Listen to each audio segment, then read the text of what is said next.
Good afternoon.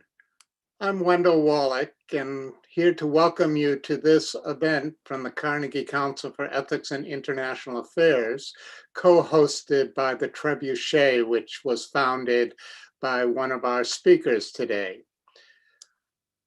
At Carnegie, I'm a Carnegie-Uehiro Senior Fellow, and here I chair or co-chair the project on AI and equality.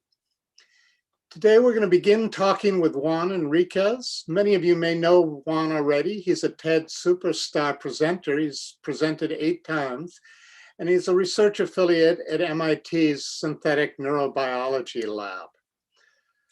Juan has written this wonderful book, Right, Wrong, How Technology Transform Our Ethics, in which he discusses the ways in which actually ethics have evolved over the centuries as new technologies have come into being and will evolve dramatically in the coming decades. This book is informative and insightful. It's a tour through many different kinds of technologies. It's quite a fascinating read. And Juan has been particularly careful to avoid jargon. He's creative. His style is humorous. But Juan, in writing this book, you had a very serious intent in mind. And I wondered if you could take 10 or 15 minutes, tell us about Right, Wrong, and why you wrote the book. I would love to. Thank you, Wendell. I'm going to share some short slides and try and make this as painless as possible.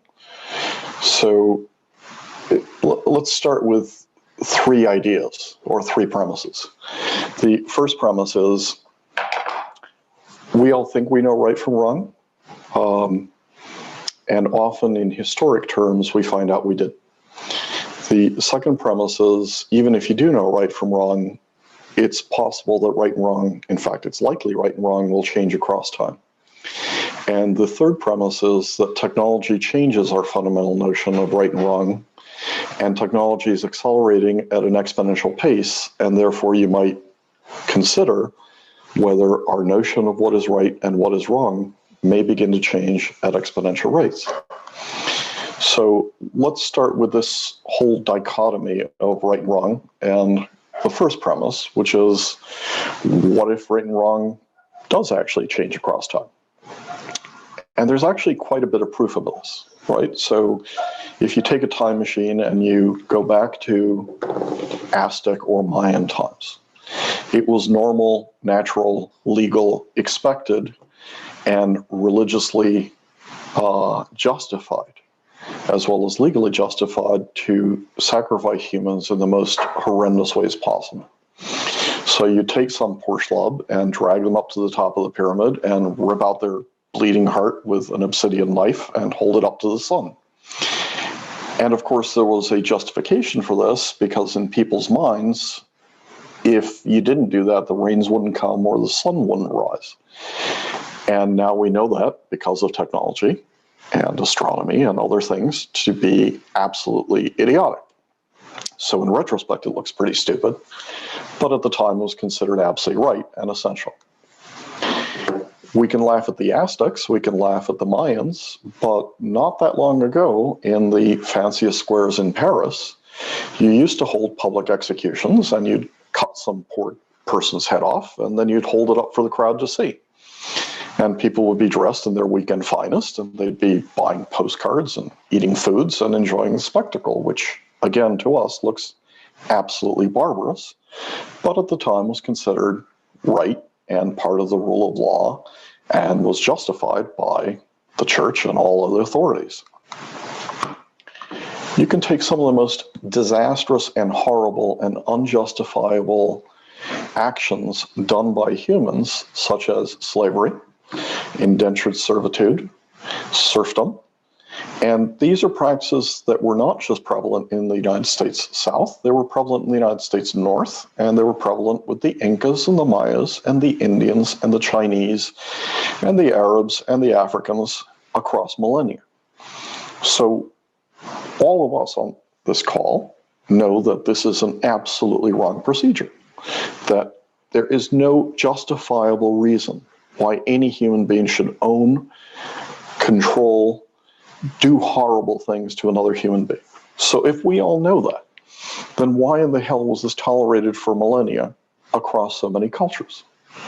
And a question which is equally important is, why did it go away? And why did it go away in legal terms? I understand there's still slavery today, but it is illegal in all civilized societies. And it became illegal in a relatively short period of time, in decades, across many societies.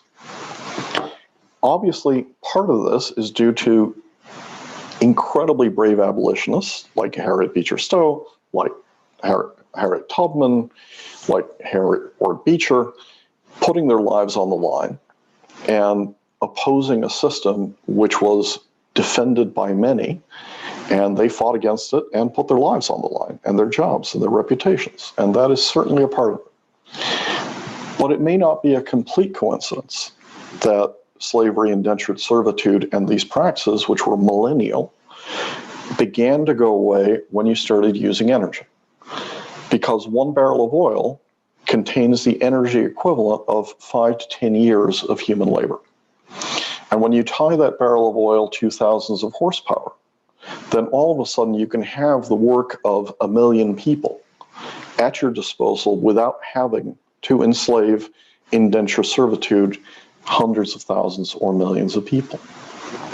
And so what technology may have done in this instance is it may have given us a series of options that we didn't have for millennia. And again, I want to stress, this in no way justifies behavior which is absolutely heinous across millennia. But it may be a reason why stuff we tolerated, which was legal for millennia, begins to go away. And so what happens to the world? Well, once you begin to do away with slavery, once you begin to have energy, once you begin to have thousands of horsepower at your disposal, a life expectancy which has been flat for millennia begins to go up dramatically on all continents. And one of the things that may be a consequence of this is that technology, as it's changing ethics, may change ethics faster and faster, because technology is becoming exponential. So take something like gay marriage. I was brought up in Mexico. I went to Jesuit school. I was taught by everybody I respected that it was right to discriminate against gays. I was brought up to be a little bigot. Had I not had exposure to U.S. education, U.S. society, I may still be a bigot, and it pains me. But it's also true that 2/3 of the United States was against gay marriage in 1997, and that this flipped 180 degrees by 2017 to the point where 2/3 was for gay marriage and gay rights. And again, this has to do a lot with technology. It has to do a lot with other cultures, other lifestyles coming into our lives through television, through radio, through film, through international exchanges, through international travel, through our schools. So it was much, much harder to see these folks as the other and somebody who was different. We saw very creative, very talented, extraordinary groups of people that had been in the closet come out with the crisis of AIDS and begin to act up and begin to speak up and begin to be listened to. And suddenly it was your uncle and it was your cousin and it was your friend. And it became much harder to demonize these groups. And it became so hard that Cardinal Bergoglio, who in 2010 said this is a destructive attempt towards God's plan, flipped within 3 years to who am I to judge? And last month said, I'm in favor of gay rights, even though most of his flock has not gotten there. So you can see a very quick shift in what is right and what is wrong. And of course, the question is, what if many of the scientists, of the researchers, of the people listening to this, are the people causing the shift? What happens if what is okay today may be completely wrong tomorrow? And as you're considering this concept, think about things that we are doing today that may be judged very harshly tomorrow. So assume for a second that your 4th of July pictures of that wonderful barbecue that you're going to celebrate this July, because we should be free to travel once again and see our loved ones once again, ends up being seen as a savage event in a few decades. And why would that be true? Well, because synthetic meat was $380,000 a burger in 2013, $30 a burger in 2015, and about $9 a burger at Whole Foods last week. And in the measure that synthetic meat becomes faster, better, cheaper, in the measure that places like Burger King begin to sell out of Impossible Burgers before they sell out of regular burgers, it may be that pictures of mom and dad going out on date night to the fanciest restaurant and walking past these racks of aging bloody steaks may not be seen kindly when you don't have to slaughter 6 billion animals a year to eat great meat or great steaks.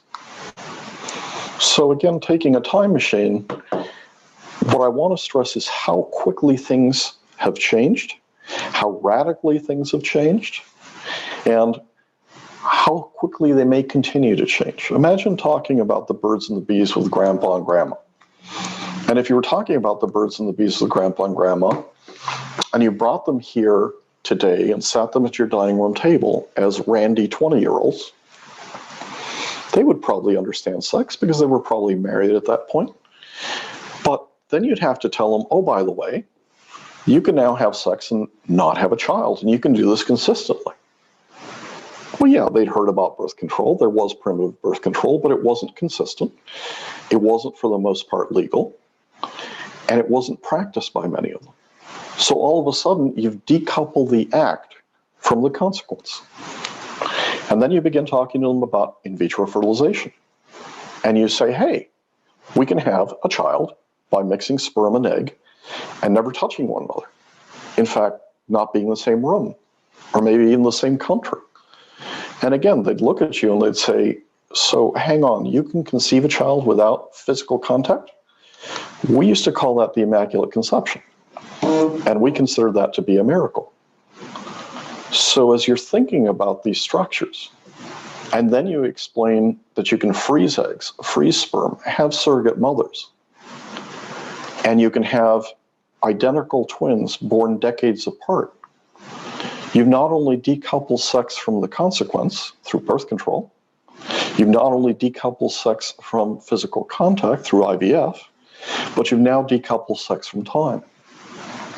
And if you'd asked them back when they were 20, is any of these things right? Should we be doing any of these things? Do you think this is right, or do you think this is wrong? They almost all would have said this is absolutely wrong, but today it's something we consider not only right, but are right. As we look at headlines like CRISPR baby scandals of editing genes, I think many of us would say, I really don't want you to be editing babies. I really don't want you to be editing the next generation. But again, this could be flipped 180 degrees as things get faster, better, cheaper. Because you could easily see a conversation with our 60-year-old grandkids where they say, Grandpa and Grandma, Mom and Dad were so savage and so primitive, they didn't bother to edit my genes when I was a baby or an embryo. And because they didn't take out a KRAS, because they didn't take out a P53, it turns out that now I've got cancer. And they could have fixed that, but they were just too primitive. Birth may change in a fundamental way. The first synthetic womb was patented back in the 1950s.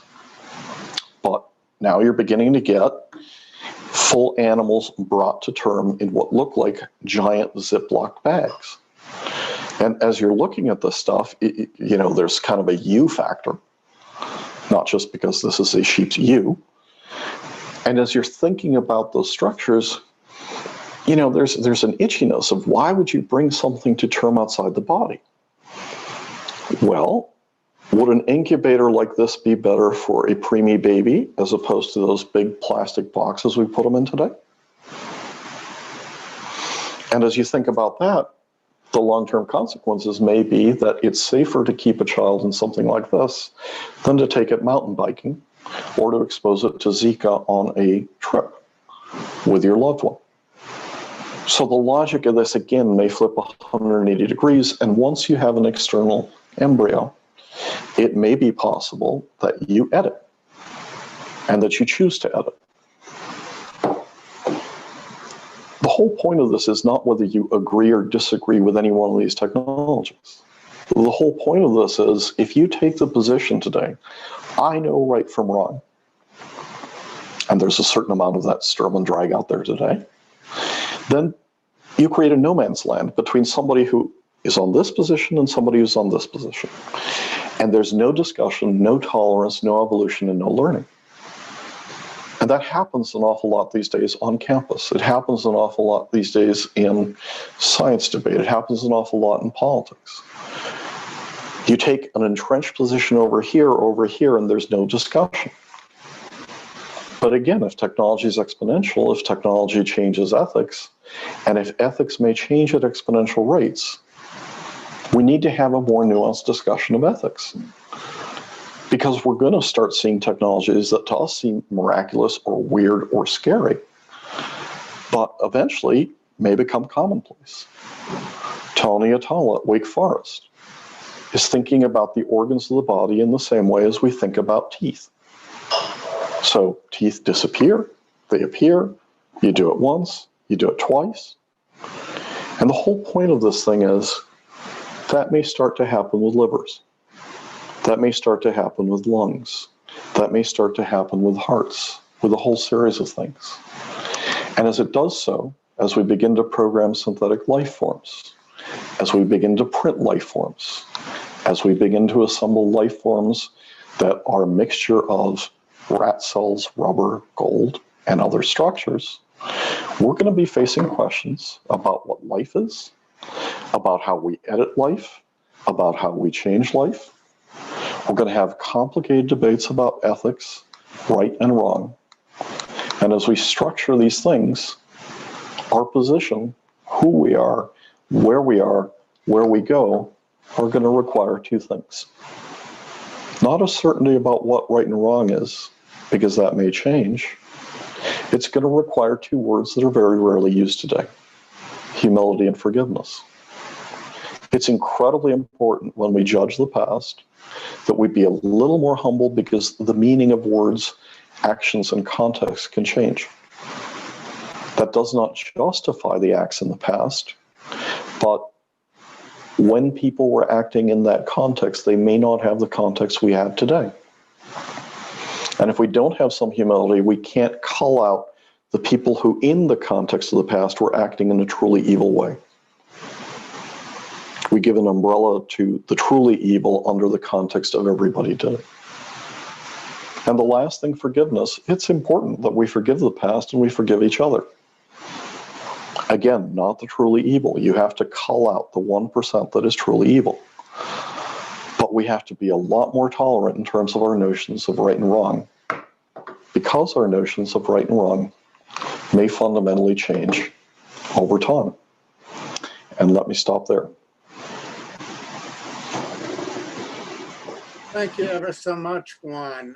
You have no doubt stirred up all kinds of questions in the minds of those who are viewing with us.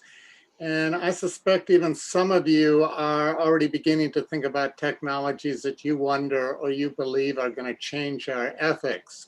So please feel free to put both those questions and those technologies that you're concerned about or you anticipate will create ethical challenges for us. Please feel free to put those comments in the chat session. And before the end of our talking today, we are going to turn to what's in the chat and give a few of you an opportunity to bring up what you have brought to our attention. But in the meantime, we are lucky to have two respondents, interlocutors with us today. One is Sherman Teichman. Sherman is a truly legendary emeritus professor of political science at Tufts University. And while he was at Tufts, he began so many innovative programs. That's actually how I first met Sherman, when he invited me to participate in a very exciting program. But he put these all together and became the founding director emeritus of the Institute for Global Leadership. And in addition, he is the founding president of Trebuchet, our co-host for this event. And accompanying Sherman, we have Kit McDonald. Now, back when she was at Tufts, Kit was an alumnus and an intern, alumnus of Sherman's programs and an intern to Sherman, but she has gone on to create a really distinguished career for herself. She's currently the director of corporate affairs at the agtech startup Enko Chem, and formerly she led special projects at the SynBio company Ginkgo Bioworks. So she works at the intersection of biotech, design, sustainability, and biosafety. So let me turn to you first, Sherman. Do you want to bring in some comments or questions? Thank you, Wendell. Juan and I have known each other now for decades. Both of you are mentors at this particular point for our own Trebuchet, my consultancy. And the reason that you both are engaged in our work is because you do not see the world in dichotomous terms. You're not Manichaean in your thinking. You're disruptors of the first order, and it's an honor, Juan, to think with you. In a certain sense, we're living in one of the more polarized periods of our history. It's disruptive. It's incredibly easy to rip apart. Years ago, you actually wrote a seminal book for me, not for me, but that we had you as an outward bound instructor. It was called The Untied States of America. I'm wondering if you can look back a little bit as well as you look forward. And in particular, think with me about an anecdote I heard from you once, which was what would happen, or perhaps did happen, when you spoke before the cadets at West Point. The whole question of the continuity of our sovereignty, our nation, I think is now at stake in many ways. People are talking about an uncivil war. We're ripped apart in so many ways, and not least by the manner in which we are so judgmental. And the reason in a major way that I deeply appreciate your book is not only the exponential rate of technology, but what impact it has on our political structure and the way in which we have lacked capacity for humane discourse. So Sherman and I have been going back and forth on not just ethics, but the future of the nation state and the future of technology for decades now. The thing he's referring to is a book that I published in 2005 that argued there's going to be a giant financial crisis. It's going to be driven by over-leverage in real estate, but the true long-term effect is it's going to rip nations to pieces. So that was the untied states of America, polarization, fracturing in our future. And it was written as a warning, not as a manual of how to. So as you're thinking about that, 3/4 of the nations in the world, the flags, borders, and anthems didn't exist a few decades ago. And it's very easy to rip a nation apart. You've tripled the number of borders in Europe in less than a century.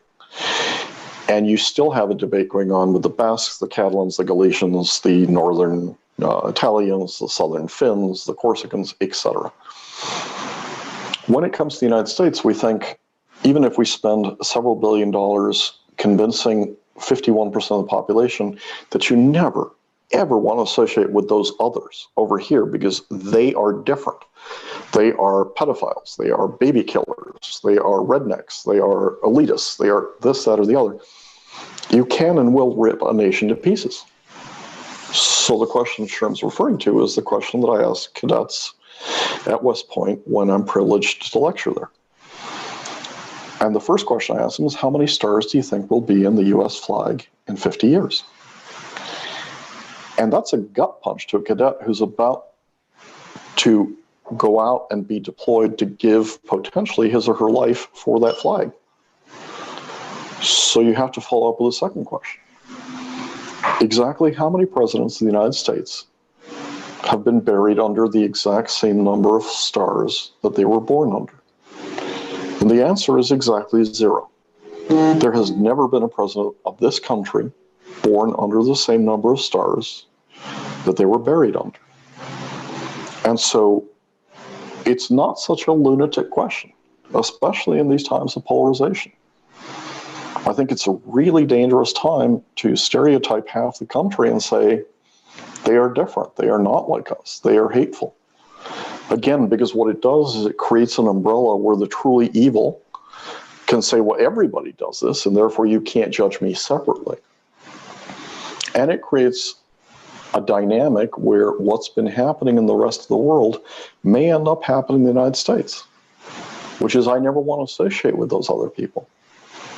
And I think that's a really lousy outcome.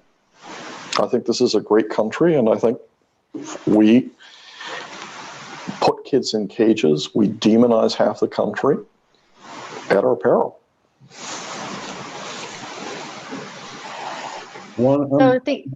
Oh, go ahead. Go ahead, Sherman.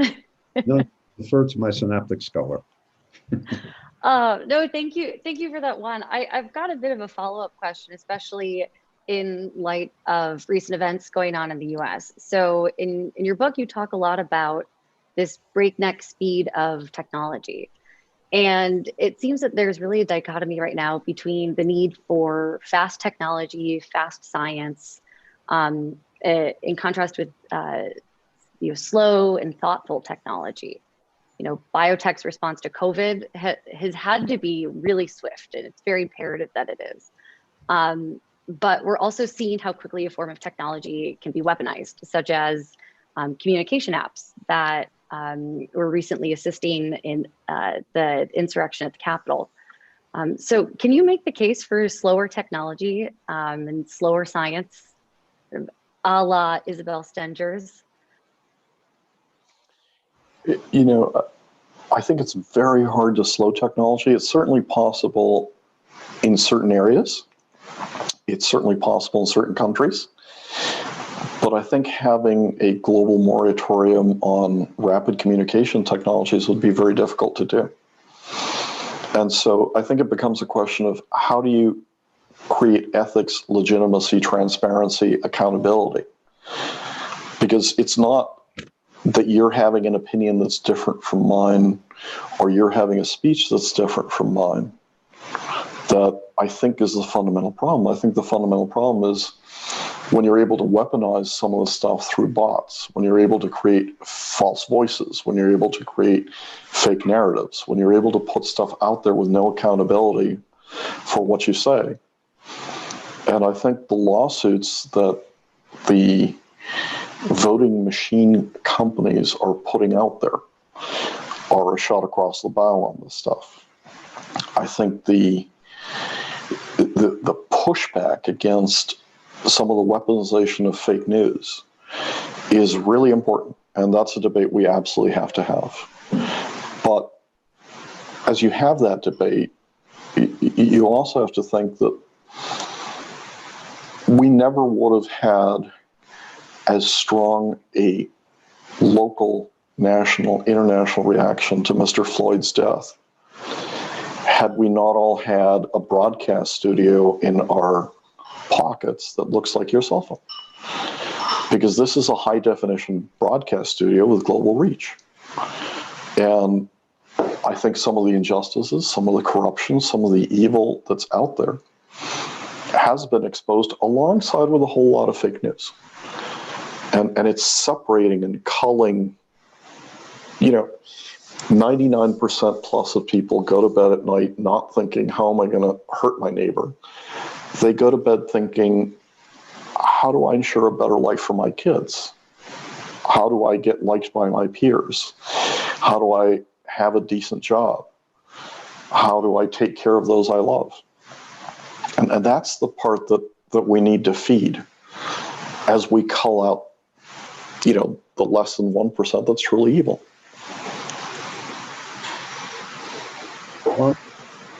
I'm predominantly, as you know, an educator, and you have a wonderful story to tell about South Carolina, Sherman University, in the context of who educates. How is it that we have, as educators, a remarkable responsibility to think about what's authoritative and what needs to be really questioned?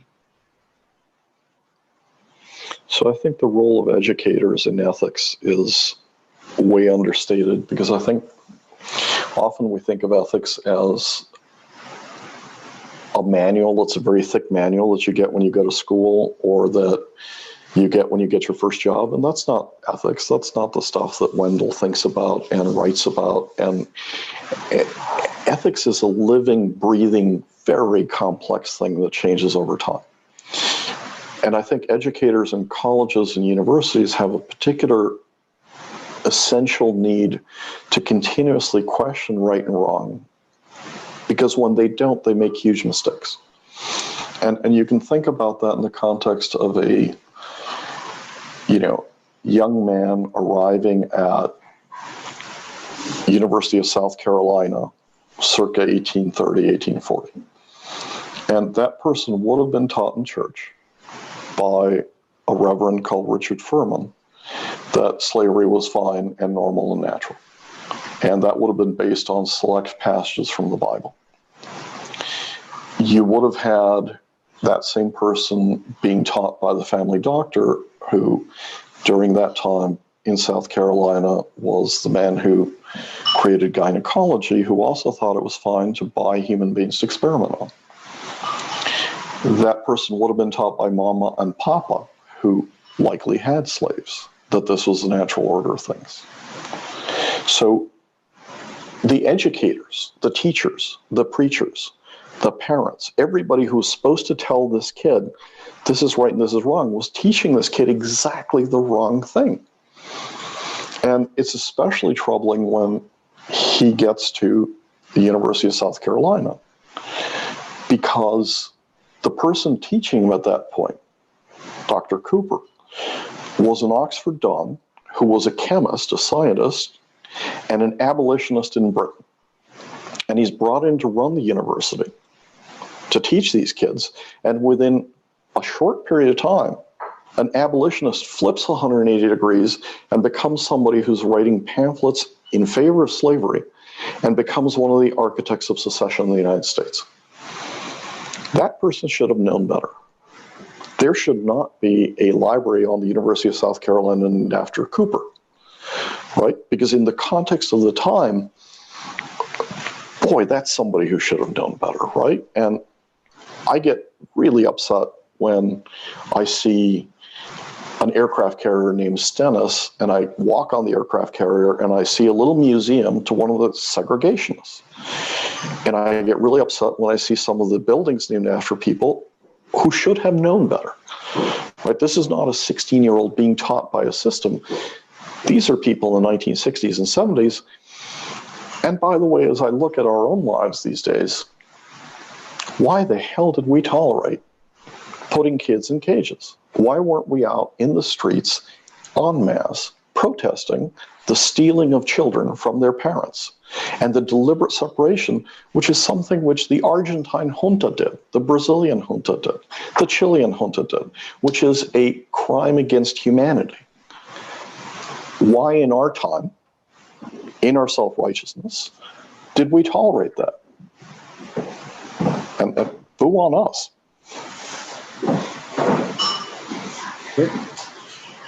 So Juan, I have a question specifically about CRISPR babies, as you mentioned in your opening. And I know this is a deeply, deeply controversial topic. But so I wanted to ask you specifically, for example, I'm red-green colorblind, which is actually pretty rare for a woman. And I wanted to ask you, how do you reconcile the tipping of scales from something that's a medical intervention to, say, a cosmetic intervention? And how does that translate into the way that we can respect something like evolution and in the history that evolution has in perfecting and in iterating upon the natural world? Again, that's one of the areas why I love listening and learning from Wendell and other ethicists who are not taking one position of right, wrong, but are saying you have to understand this as complex systems. Because again, that's where ethics gets so interesting, right? So the whole plastic surgery debate is a fascinating debate because there are tens of millions of plastic surgeries per year. And there's a rumor out there that not all of them are done for strictly medical reasons. It's just an unfounded rumor, I'm sure. But as you're thinking about that question, when do you have to disclose it?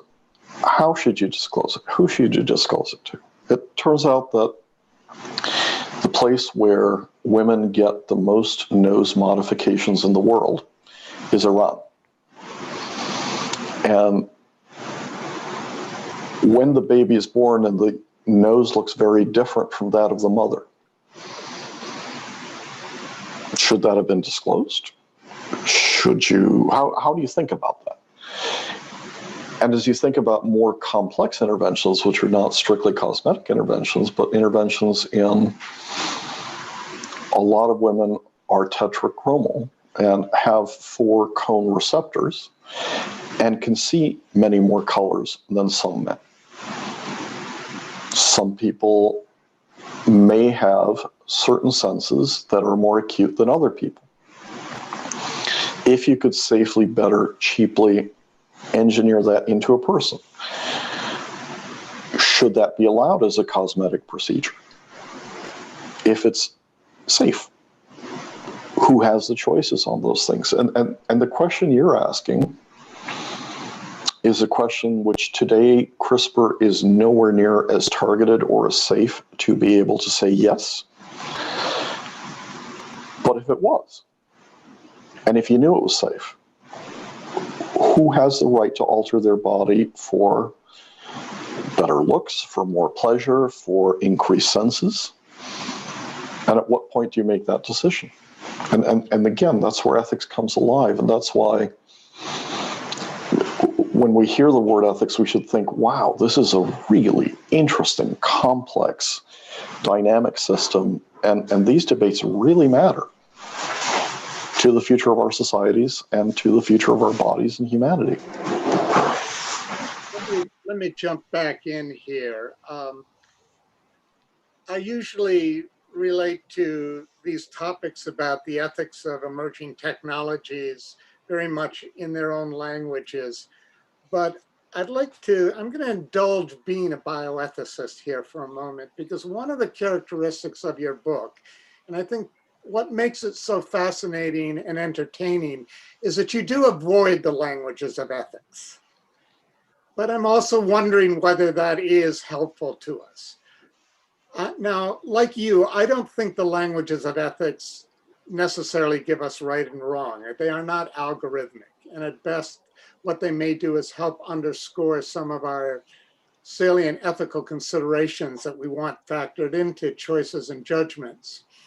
But in your avoidance of the language of ethics, I mean, first of all, I didn't see you use the word consequentialism or deontology once, which are kind of the favorites of academic ethicists.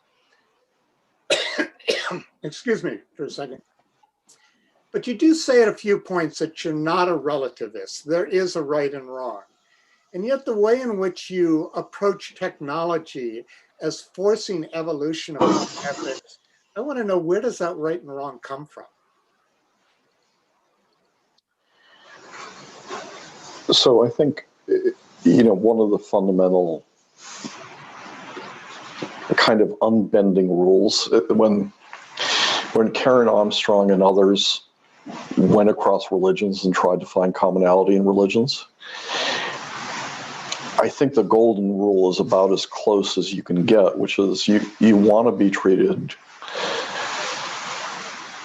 in a way which is decent and respectful and just. And our understanding of decency, respect, and trust changes over time as to what that standard looks like. But the fundamental consequence of that is you should treat others in the same way. And I think one of the things that we've gotten better at is not seeing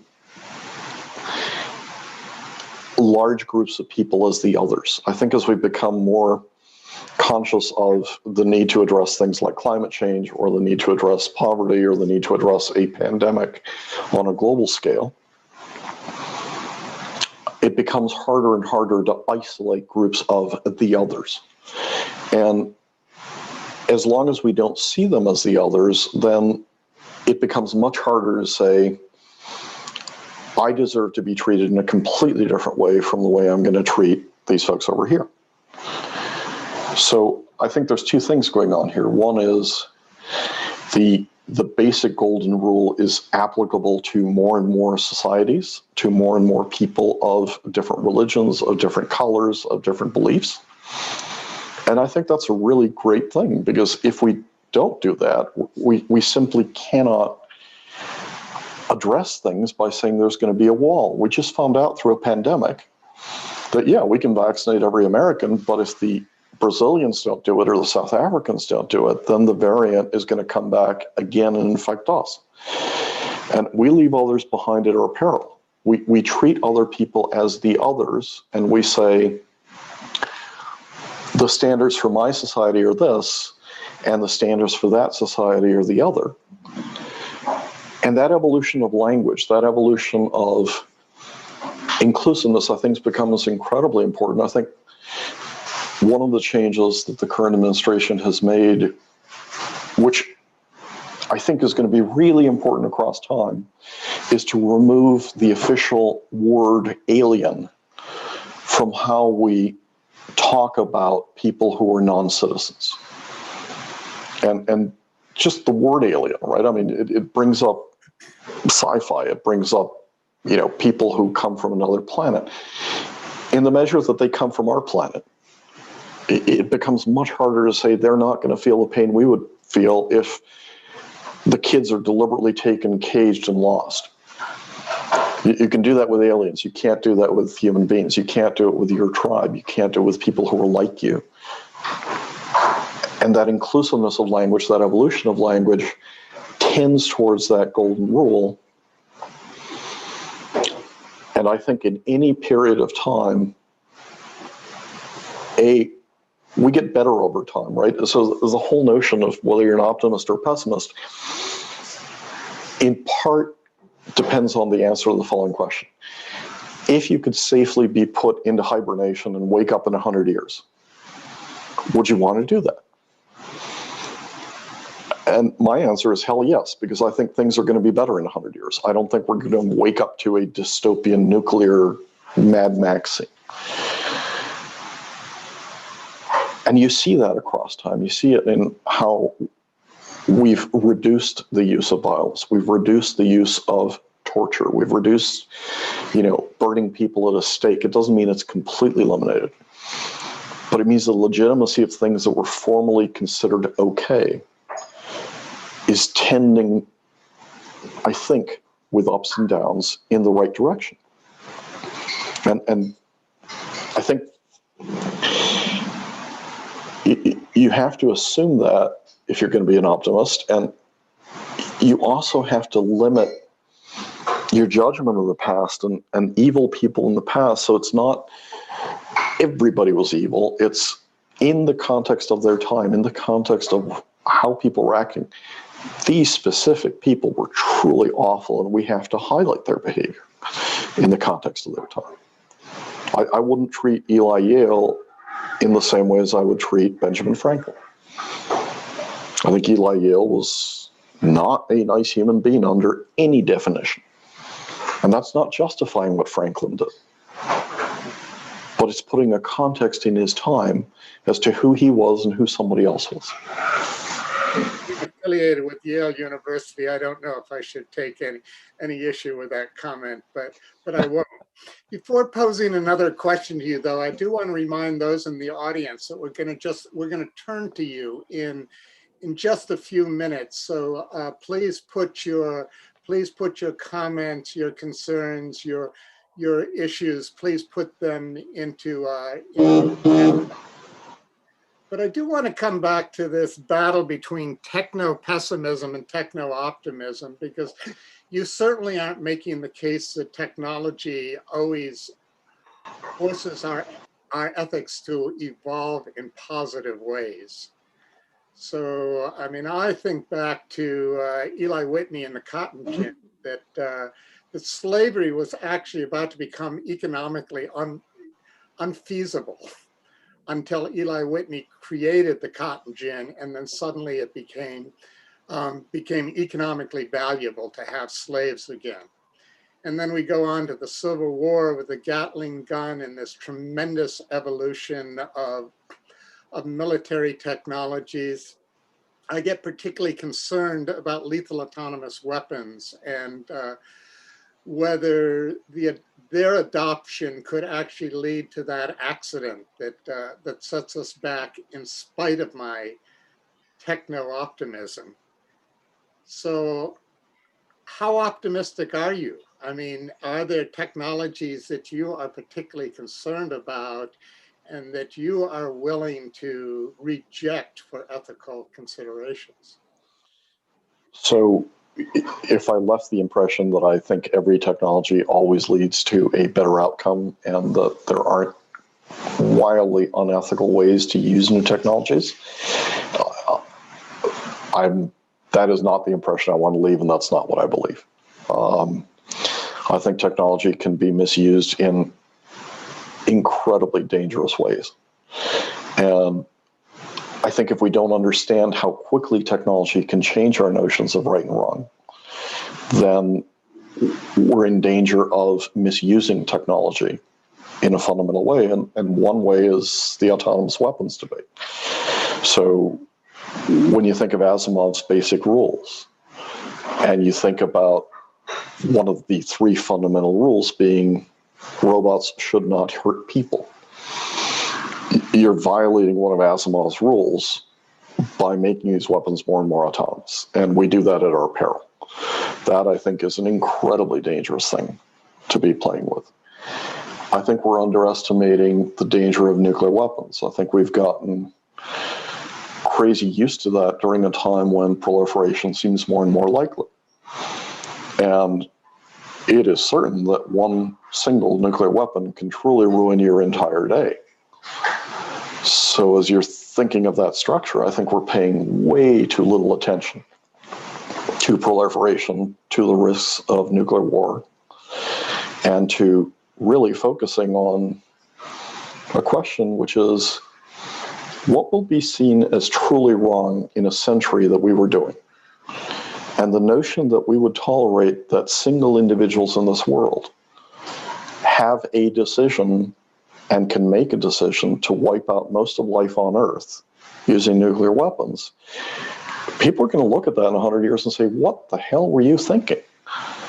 Why did you tolerate that? Why was that okay? Why do you think it's okay for the president of a country or the prime minister of a country or the dictator of a country to have that kind of power and weaponry? And why weren't you using every breath of your day to try and stop that? Hopefully before you have a major war that brings that question to the forefront. So I completely agree with you. These are, let me step back for 1 second. Why did I write this book?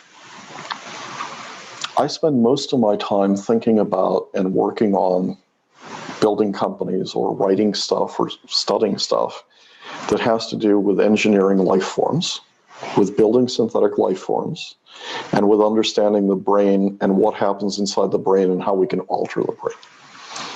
And every time I gave a talk about this stuff, I was asked about ethics, and I sat back and thought, hey, this is something relatively simple. I'll come up with 10 principles. I'll have an answer to the questions I'm asked. Well, 6 years later, this book gets published. And this book is crazy incomplete because it doesn't have an answer at the end of it. It doesn't say, if only you do X or Y, you will know right from wrong. This is a book that's intended to stimulate debate and to make debate safer on campus. Because so many people are running around thinking, I know exactly what's right. I know exactly what's wrong. And it makes it very difficult to talk about subjects. If you use one wrong phrase, if you have one wrong tweet, if you sit next to one wrong person at a dinner, you can be condemned for what you did 10 minutes ago, 10 days ago, 10 months ago, or 10 years ago. And that leaves very little space for mistakes. That leaves very little space for debate. That leaves very little space to talk about the stuff you just posed, which is there are a bunch of places where ethics gets really mushy and they get really complicated. And it's not, this is right and this is wrong. It becomes 50 shades of gray. And that's why it's so important to pay attention to this stuff. So we're going to bring in my colleague, Alex Woodson, for a moment. He's been monitoring the chat. And Alex, perhaps you can bring out one or two or three of our participants and their comments or questions to lead us forward. Sure. So lot in the chat. I'm sorry, I don't think we'll be able to get to all of it, but I'll bring in two people right now. Sybil Reed-Miller has been writing a few things. They write, the bottom line of atheist humanism is the famous saying of Immanuel Kant: treat others the same way you want them to treat you. They also write, weapons of mass destruction are fundamentally ethically evil, irrespective of technological advances in this field. And here's a question that maybe we can discuss from Whit Henderson. How will our ability to alter the climate through geoengineering change our future moral relationship to nature? Are you concerned that geoengineering/solar radiation management might be framed as a technological fix to climate change that allows us to continue to burn fossil fuels? So let's step back, and stuff we tolerate that will be seen in retrospect as absolutely wrong. When you see the cost curve for the price of solar per hour, or when you see the cost curve on geoengineering, or when you see the cost curve on wind, those are cost curves that are coming down at a logarithmic scale. And they've already crossed most of the price of coal, which means it makes no sense to use coal instead of solar in most instances. They're going to cross the price of petroleum for most uses, not for aviation or a couple of other uses. But basically, you've got faster, better, cheaper energy. And in the measure that you have faster, better, cheaper energy, people are going to look at what we did to heat our houses, to move our cars, and they're going to say, you people were savages because you destroyed the planet to such an extent that you passed the point of no return, and you had to use extremes like geoengineering to begin to bring down the temperature of the planet by 1 degree centigrade because it was past a tipping point, which is, I think, where we are. And I would prefer not to use geoengineering. I don't see a way, even with extreme conservation, and you've seen it with the pandemic, of having enough of a fast impact on this to cool the planet fast enough before you get to some really horrible things. So in that context, I think, A, we will fix it. It's going to be incredibly painful. It will require an extreme retreat from part of the coastlines because of what's already baked in. And future generations will look back from having faster, better, cheaper energy and say, you people were worse than the people who hunted whales mostly to death to light their houses. How dare you have used oil? How dare you have used coal? Without the context of, during most of our time, we didn't have access to faster, better, cheaper sun, geothermal, wind. But that doesn't mean we're not going to be judged very harshly.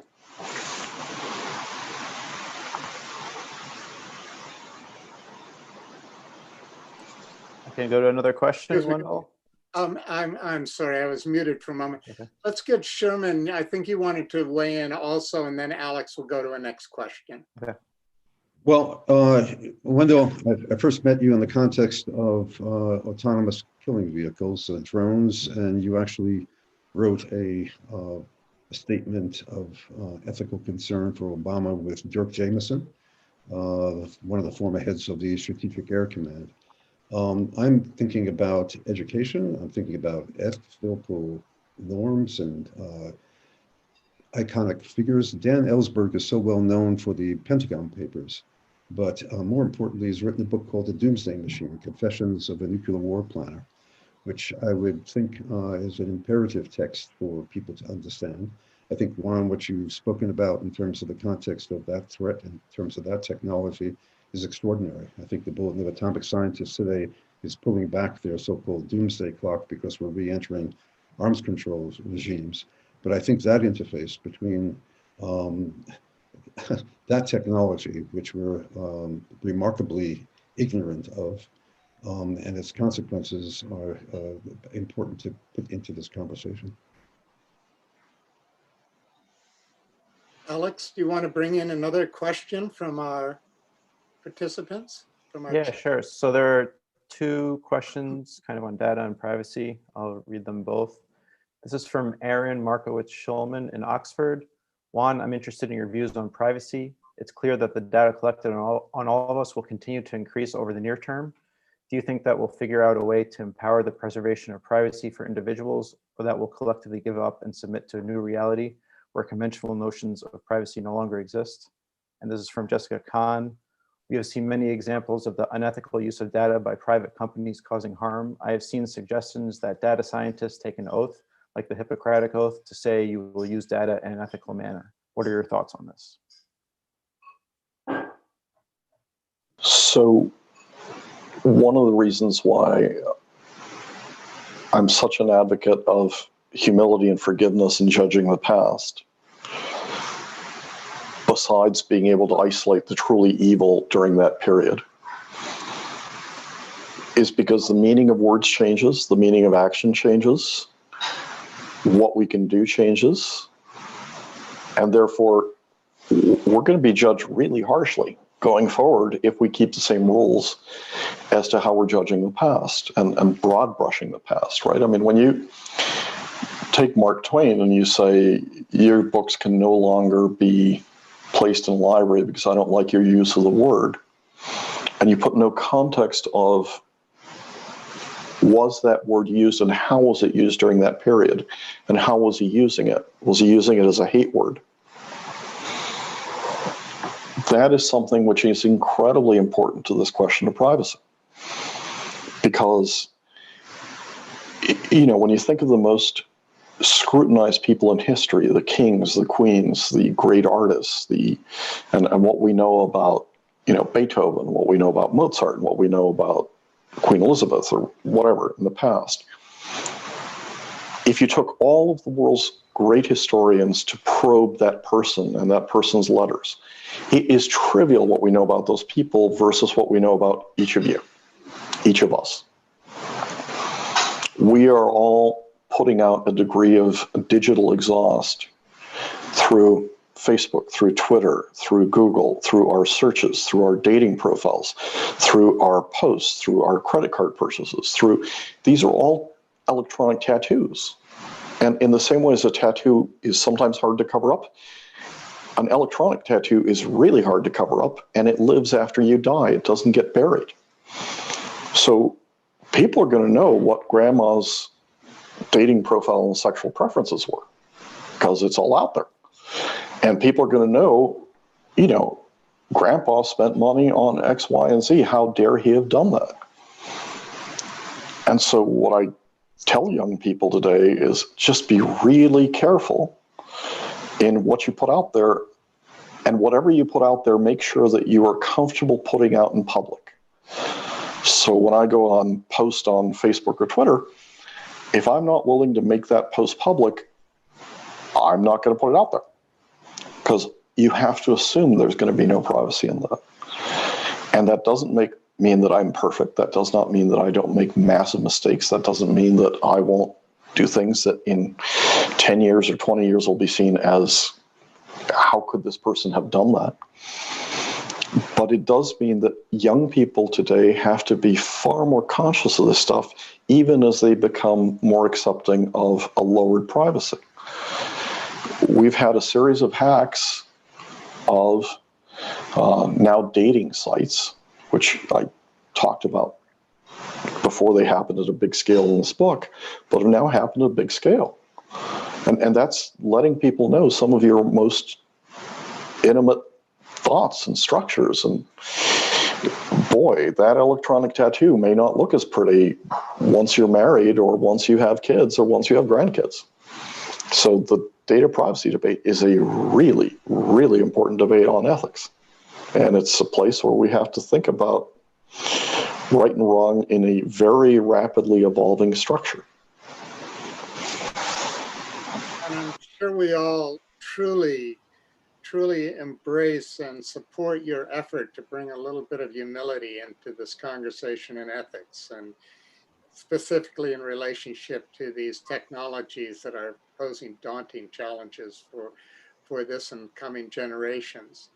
And I also would like to say, I think on behalf of all of us, hopefully your book will find the audience it deserves, because we need this conversation and we need it badly. So again, thank you. Thank you, Sherman. Thank you, Kit. And thanks to the staff of the Carnegie Council for putting this event together. Bye now. Thank you very much.